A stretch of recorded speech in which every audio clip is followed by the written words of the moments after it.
कर्मण्येवाधिकारस्ते मा फलेषु कदाचन मा कर्मफलहेतुर्भूः मा ते सङ्गोऽस्त्वविकर्मणि।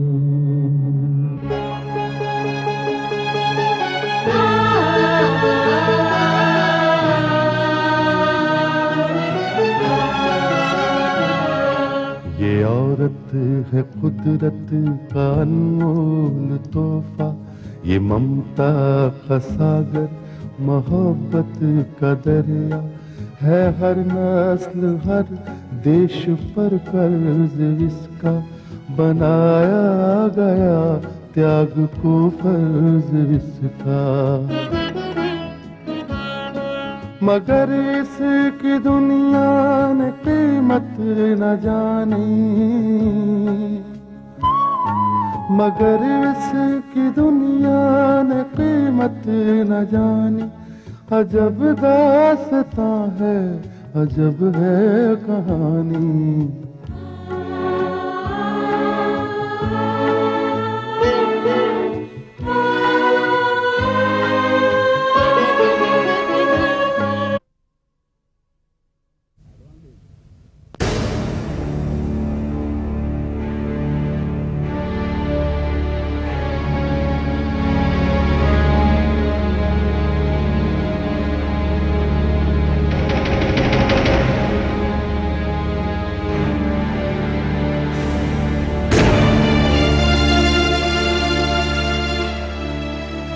तुम अभी तक जाग रही हो? हाँ मैं, लेकिन इसमें हैरान होने की कौन सी बात है? मैं अपने घर में हूँ, अपने कमरे में हूँ, और वैसे भी इस अवसर पर तो मुझे जागे ही होना चाहिए था। अवसर? कैसा अवसर? ठाकुर साहब, इस अवसर पर आपको नए जीवन की बधाई देनी है मुझे। क्या पक रही हो तुम ठकुराइन? ठाकुर साहब, जो कुछ आपके साथ हुआ उसकी खबर मुझे राजेश ने फोन पर दे दी है। कुछ नहीं हुआ है मेरे साथ। जो कुछ होगा वो अब होगा ठकुराइन।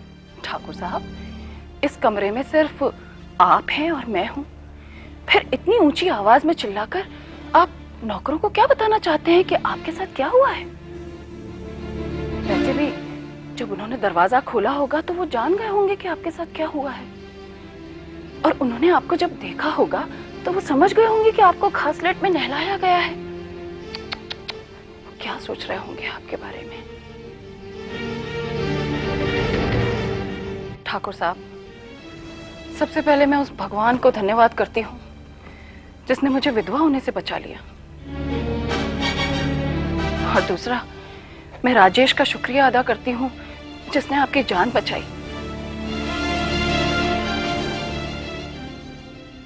ठाकुर साहब, जो बात मैं बहुत दिनों से आपको कहती आई हूँ आज हकीकत बनके मेरे सामने आ गई। जो कुछ मेरे साथ हुआ है ठकुराइन, वो तुम नहीं जानती हो। उसका अंजाम बहुत भयंकर होगा, बहुत भयंकर। मैं उन लोगों का मुंह तोड़ जवाब दूंगा, जरूर दूंगा। किसे जवाब देंगे आप? किसे जवाब देना चाहते हैं आप? उसे जो इस वक्त अस्पताल में पड़ी अपनी जिंदगी की लड़ाई लड़ रही है? ठाकुर साहब, मैं इस मामले में आपसे कोई बहस नहीं करना चाहती कि प्रगति के साथ जो कुछ हुआ किसने किया। ठकुराइन, ये इल्जाम तुम मुझ पर कई बार लगा चुकी हो, लेकिन मुझे अफसोस है कि प्रगति अभी तक जिंदा है। ठाकुर साहब, शुक्र मानिए कि प्रगति अभी तक जिंदा है। अगर वो जिंदा नहीं होती ना तो राजेश आपके साथ वही कर रहा होता जो आनंद और उसके साथी आपके साथ करने वाले थे, और मैं अपनी चूड़ियां तोड़ रही होती, अपनी मांग का सिंदूर पोंछ रही होती और चीख चीख कर रो रही होती। ठाकुर साहब, शायद कुदरत ने आपको ये आखिरी चेतावनी दी है। जो हाथ आपकी तरफ मशाल बनकर उठ रहे थे वो अब इस हवेली की तरफ भी बढ़ने वाले हैं। मैं आपसे विनती करती हूँ, मैं आपसे हाथ जोड़कर विनती करती हूँ, भगवान के लिए मुझे जीते जी घुट घुट कर मारने मत दीजिए। मुझे मुझे आपने जिंदगी में कोई और सुख तो नहीं दिया, लेकिन मेरे पास बस एक ही सुख है, सुहागन होने का। वो सुख आप मुझसे मत छीनिए, मुझसे मत छीनिए ठाकुर साहब।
नाराज हो मुझसे? नहीं। तो मुझे देखकर इस तरह मुंह क्यों फेर लिया? ऐसे भी क्या नाराजगी आनंद? अंजू, तुम जिसे नाराजगी समझ रही हो, बेरुखी समझ रही हो, मैं उसे अपने आप में झुंझलाहट कहूंगा, गुस्सा कहूंगा, क्योंकि जिंदगी में पहली बार मुझे एक मौका मिला था और ये मौका शायद मुझे दोबारा कभी ना मिले। अंजू, ये मौका मेरे लिए बहुत अहम था। मैं पहली बार प्रगति के लिए कुछ काम करने जा रहा था, और जो मैं काम करने जा रहा था अंजू, वो प्रगति के एहसानों का बदला नहीं, बल्कि उस ठाकुर के कर्मों का फल था जो उसे मिलना चाहिए था। आनंद, मैं तुम्हारी भावना को समझती हूँ, मगर तुम इस बात को नहीं समझ पा रहे हो। देखो, मैंने जो कुछ भी किया वो प्रगति के लिए ही किया, और सच पूछो तो ऐसा करके मैं बहुत खुश हूँ। हाँ आनंद, मैंने जो भी किया वो हालात और समय को देखते हुए किया, उनके परिणामों को नजर रखकर किया। और अगर मैं ऐसा ना करती तो ना तो प्रगति मुझे कभी माफ करती, और ना ही मैं अपने आप को कभी माफ कर पाती। अंजू, मेरी एक बात तो समझ में आ गई कि प्रगति तुम्हें कभी माफ नहीं करती, लेकिन मुझे यह समझ में नहीं आ रहा है कि तुम ऐसे क्यों कह रहे हो कि तुम अपने आप को कभी माफ नहीं कर पाओगी। देखो आनंद, इस बात को समझने के लिए तुम्हें औरतों के नजरिए से देखना पड़ेगा, खासकर मुझ जैसी औरत के नजरिए से। आनंद, मैंने इतने सालों जेल में सजा काटी, बल्कि मैं तो फांसी के फंदे तक पहुंच गई थी। मुझे सजाए मौत सुनाई जा चुकी थी। देखो आनंद, मैं जब पहली बार जेल गई थी तो अपने सुहाग को बचाने के लिए गई थी, अपनी मांग को बचाने के लिए, और दूसरी बार अपनी मांग से सिंदूर पोंछ कर गई थी मैं। हाँ आनंद, मैं जानती हूं, अच्छी तरह जानती हूं, एक औरत के लिए सिंदूर की क्या कीमत होती है। जिस काम को करने के लिए तुम गए थे और जो ना कर पाने के लिए तुम इधर उदास बैठे हो, आज अगर वो कम हो जाता तो मुझे ऐसा लगता जैसे कोई दोबारा मेरी मांग से सिंदूर नोच कर ले गया। अंजू,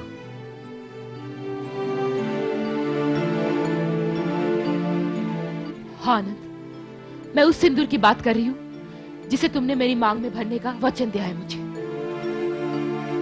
क्या आप भी कह सकते हो कि मैंने जो कुछ भी किया वो गलत किया? नहीं अंजू,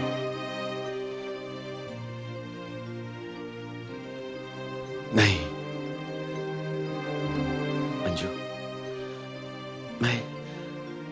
मैं तुम्हें समझने में हमेशा चूक जाता हूं।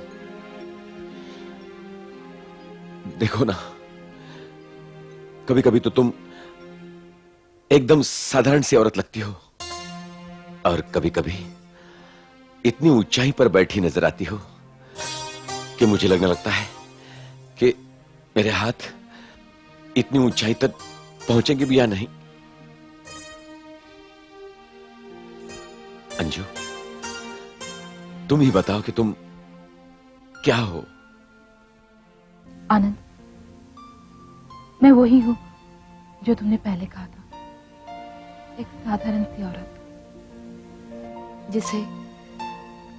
जिसे बहुत ही साधारण ढंग से जब चाहो उसकी मांग में सिंदूर भर के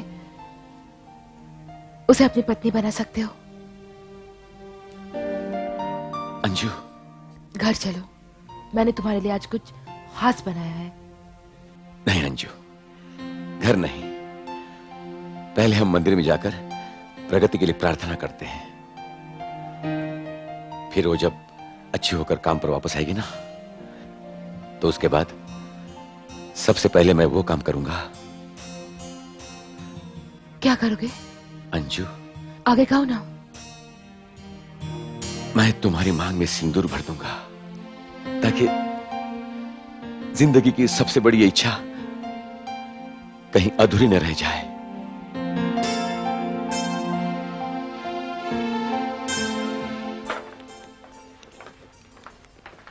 अरे भाई राजेश, ये तुम बिना बताए कहां चले गए थे? तुम्हारे लिए हम लोग कितना परेशान हो रहे थे। और जानते हो सबसे ज्यादा परेशान कौन हो रहा था? कौन? प्रगति। प्रगति? वैसे तुम गए कहां थे? बस यूं समझ लो अनिल के एक बहुत बड़ा हादसा होने वाला था। मेरे वहां जाने से वहां हादसा टल गया। खैर, प्रगति अभी जाग रही है या सो रही है? शायद जाग रही है।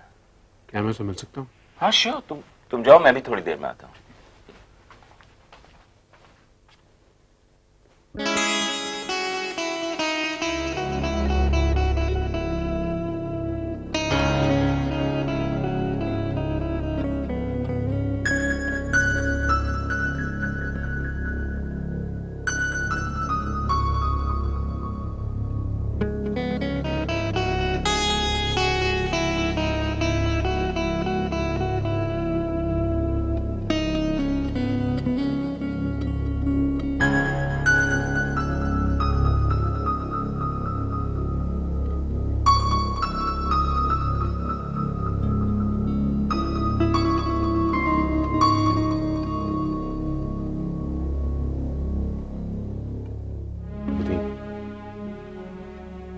अनिल ने मुझे बताया कि मेरे जाने से तुम बहुत परेशान हो गई।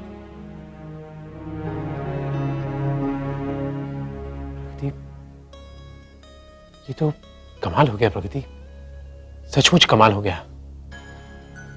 आज मुझे पहली बार इस बात का एहसास हुआ कि तुम्हारी इस हालत में भी मैं तुमसे बात कर सकता हूं, तुम्हारी बात को समझ सकता हूं।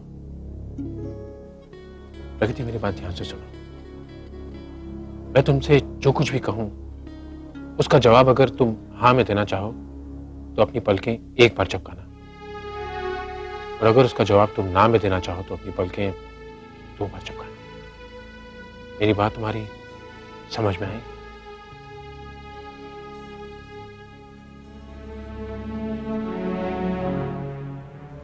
क्या तुम जानना चाहोगी कि मैं कहां गया था?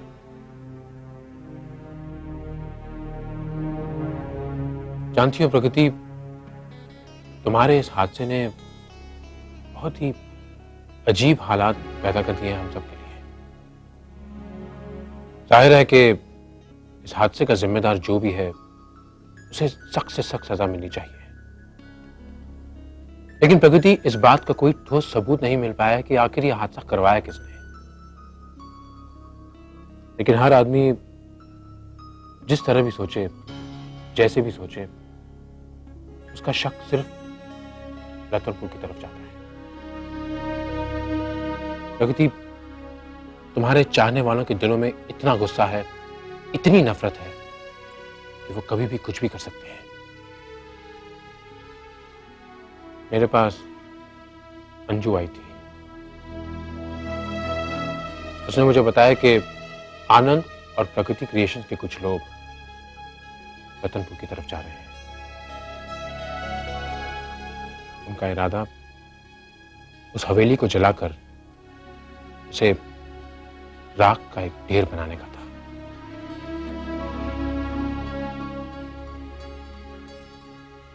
प्रगति, ये सुनते ही मैं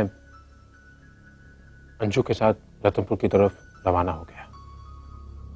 रास्ते में मैंने देखा कि आनंद और उसके साथियों ने ठाकुर रुद्र प्रताप को बांध रखा था। उसके चारों ओर लकड़ियां जमा कर दी थी और खुद ठाकुर के ऊपर घास लेट डला दिया था। प्रकृति, वो ठाकुर को जिंदा जला देने वाले थे। ये तो अच्छा हो गया कि ऐन वक्त पर मैं वहां पहुंच गया। मैं अनिल को यह समझाने में कामयाब रहा प्रगति के वो जो कुछ भी कर रहा है वो गलत है।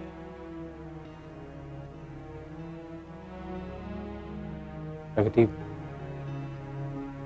मैं सिर्फ इतना जानना चाहता हूं कि मैंने जो कुछ भी किया वो सही था या गलत। मैंने ठीक किया ना प्रगति?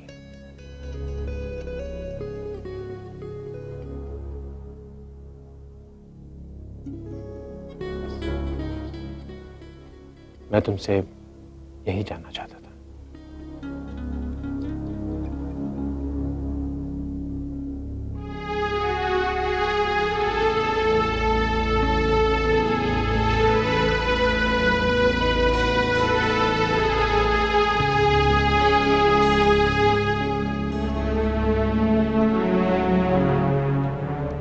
इधर रास्ता बहुत खराब है।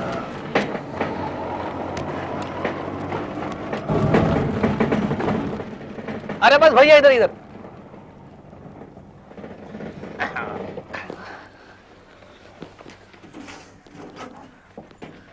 कितना हुआ भाई साहब?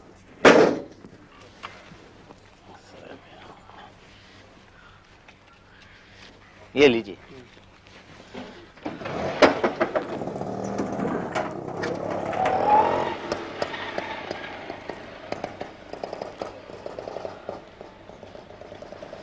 चलो चलते हैं।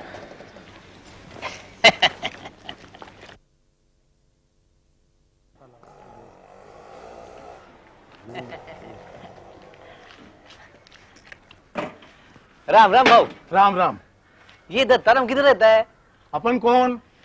वे दत्ताराम के साली का बेटा है। ये माझी बाइको है। हम लोग सतारा से अपने मौसे को मिलने आए हैं। अच्छा, दत्ताराम तुम्हारा मौसा लगता है? हाँ, पर वो है किधर? वो सामने वाली खोली है उसकी। बहुत दिन से दत्ताराम को देखा नहीं। ताला लगा है उसके घर में। मगर वो गया किधर? ये मुझे नहीं मालूम। दत्ताराम का एक बेटा भी है रामू, वो मुक्का है, तुम्हाला माहित है ना? हाँ हाँ हाँ, कभी कभी आता है। कल आया था। अच्छा, पर वो लोग तो घर में है नहीं। अब आप लोग कहाँ जाएंगे? हम लोग इधर ही लॉज वॉज में किधर रह लेंगे। शाम को वापस आएंगे। अगर दत्ताराम या उसका बेटा है तो बोलना उनका भांजा सतारा से उनको मिलने आया है। क्या नाम है आपका? मेरा नाम दत्ता मारुति शिंदे है। आप उनको बोलेंगे ना? हाँ, मिलेगा तो बोलेगा। अच्छा बाबू, राम राम, राम। बस।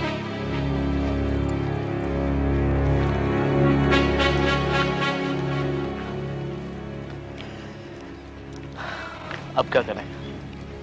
विक्रम, यहाँ आने से कोई फायदा नहीं हुआ। अरे फायदा कैसे नहीं हुआ? रूपा, ये दत्ताराम की वो खुली है जहाँ उसके बेटे का आना जाना है। वो कल भी आया था और हो सकता है कि वो आज भी यहाँ आए। और अगर आज नहीं आया तो कल जरूर आएगा।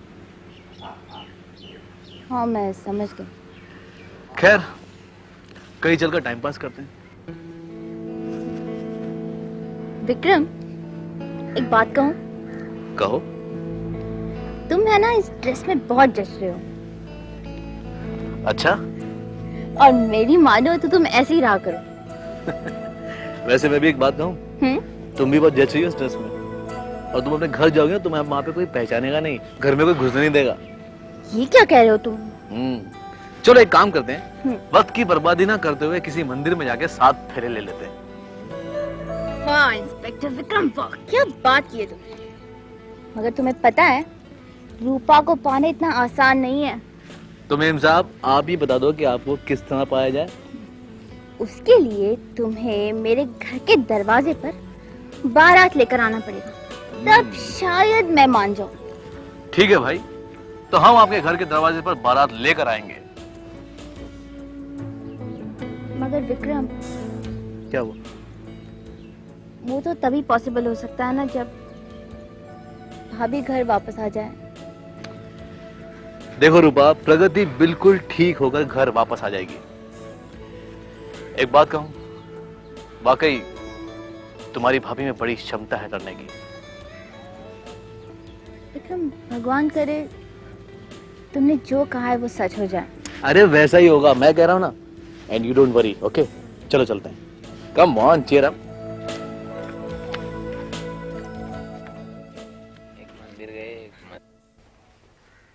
अबे मुक्के, ओए मुक्के, मुक्के, ए मुक्के,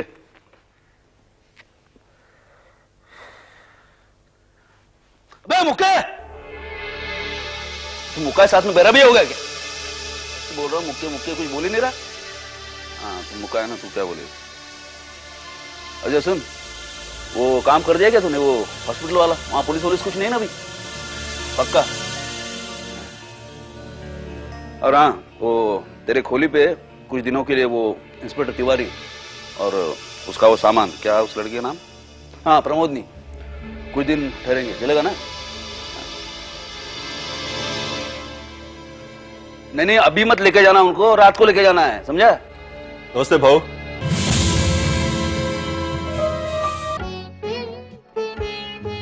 है दुनिया में इंसाफ की ये निशानी, अजब दास्तां है, अजब है कहानी।